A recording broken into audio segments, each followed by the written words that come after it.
आपने कभी सोचा आपके बच्चे पढ़ाई करते हैं और थोड़े दिन बाद चीज़ों को क्या करते हैं, भूल जाते हैं। तो जब भी हम किसी चीज़ को पढ़ाते हैं बच्चों को, तो पढ़ाने के साथ साथ जब हम प्रैक्टिकल लाइफ में भी उन्हें उन चीज़ों को दिखाते हैं तो बच्चों को क्या होता है, मेमोराइज हो जाती है वो चीज़ें ना। फॉर एग्जाम्पल जैसे हम उन्हें ये शेप दिखाकर बोलते हैं दैट इज सर्कल, है ना, पर ये सर्कल तो है, बट ये सर्कल हम प्रैक्टिकल लाइफ में कहाँ देखते हैं, नहीं बताते हैं। तो क्या करना होता है आपको, कोई भी चीज़ प्रैक्टिकली आपके पास अगर है, ऐसे ये है ना, तो ये हम बच्चे को बता सकते हैं कि ये शेप क्या है, सर्कल है, और ये भी क्या है, सर्कल है। और भी आपके पास डेली लाइफ में घर में बहुत सारी चीज़ें होती हैं जो क्या होती है, सर्कल होती है। वॉच का जो डायल है वो क्या है, सर्कल में है ना। आफ्टर दैट अगर हमें बच्चे को रेक्टेंगल पढ़ाना हो तो ये क्या है, व्हाट इज दिस, रेक्टेंगल। हम रेक्टेंगल पढ़ाते हैं, बट उनको क्या प्रैक्टिकल में दिखा सकते हैं, उनके पास ऐसे कॉपीज़ होती हैं, हम दिखा सकते हैं आपकी कॉपीज़, आपका ज्योमेट्री बॉक्स, है ना, ये सब किस शेप में है, रेक्टेंगल शेप में है। तो इस तरह से जब जो चीज़ें बच्चों को पढ़ाते हैं, अगर हम चाहते हैं कि वो बच्चे हमेशा के लिए और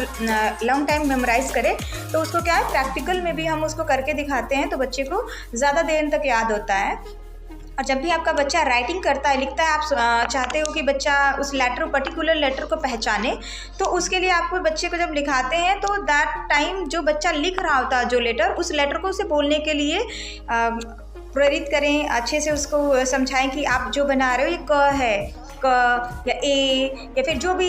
लैंग्वेज आप सिखा रहे हो, है ना, तो वो लैंग्वेज के अकॉर्डिंग होता है। तो आप जब भी बच्चा लिख रहा हो तो उसको पढ़ने के लिए भी आप